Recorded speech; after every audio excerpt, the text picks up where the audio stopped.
The sun has not risen yet, and you are already walking toward the mountain.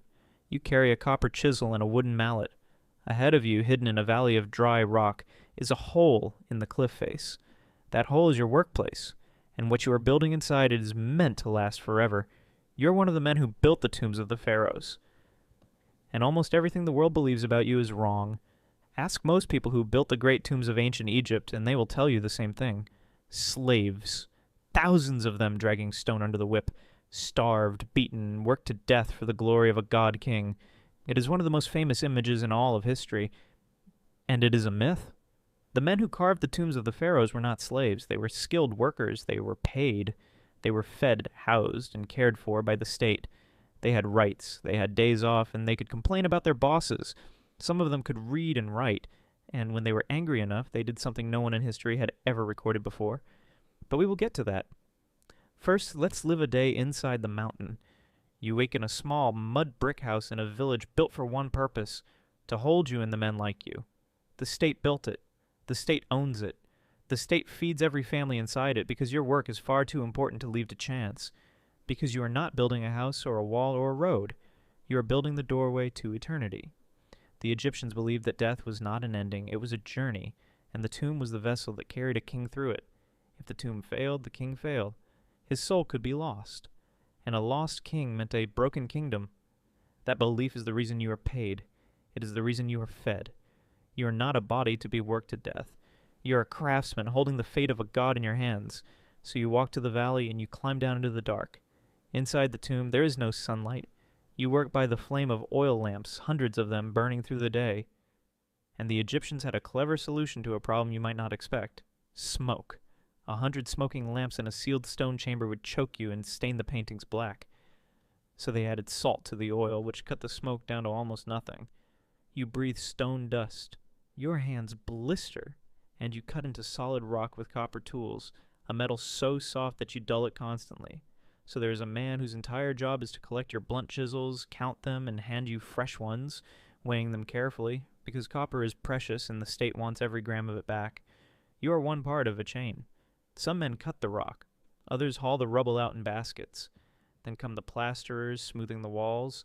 Then the artists, sketching the sacred figures, carving them, filling them with color that was meant to be seen by no living person ever again. Think about that. You're creating some of the most beautiful art in the ancient world deep underground, knowing that the moment the king is laid to rest, the door will be sealed forever. And you work an 8-hour day in 2 shifts. You work for 8 days, then you rest for 2. You are not chained to the rock. You go home. And this is where the story gets remarkable, because we know these men, not as a faceless mass, but as individuals. They scribbled on broken pieces of pottery, the scrap paper of the ancient world, and thousands of those notes survived in the dry desert air. We have their attendance records. And the reasons they gave for missing work are almost unbelievably human. One man is absent because he was brewing beer. Another was building his house. Another was arguing with his wife. Another was ill. One man stayed home because he was embalming his brother. Another because his mother was sick. 3,000 years ago, someone wrote down that a worker did not come in today and the reason was a hangover. These are not slaves. These are employees. They had doctors provided by the state. They were given days off when they were sick. They were paid in grain, the currency of their world, along with fish, vegetables, oil, and beer. Beer was not a luxury. It was part of the wage.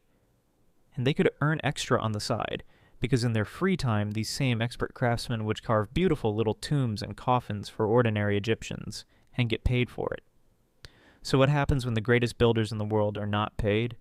Around 3,100 years ago, under a pharaoh named Ramesses III, the food stopped coming.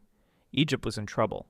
The economy was strained, and the administration was faltering, and the deliveries of grain to the tomb builders arrived late, then later, then not at all. These were men who fed their families on those rations, and they had spent their lives building eternity for kings, so they stopped. They put down their tools, walked out of the valley, and marched to the temples where the grain was stored, and then they sat down and refused to move. They shouted that they were hungry. They demanded what they were owed. Officials came and pleaded with them. The workers stayed. It is the first recorded labor strike in human history. Not in a modern factory. Not in an industrial city.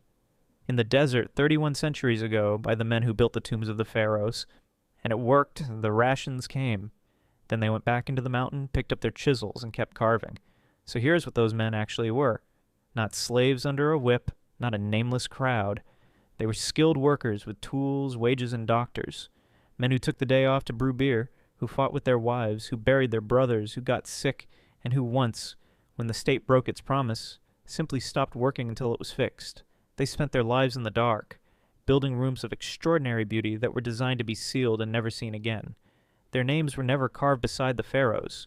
Almost none of us could name a single one of them, and yet their work is still standing. The kings they built for became gods, then myths, then museum pieces, but every chisel mark on those walls was made by a human hand. A man with a sore back, a mouthful of stone dust, and a family waiting for him at home, and more than 3,000 years later it is still there in the rock, exactly where he left it.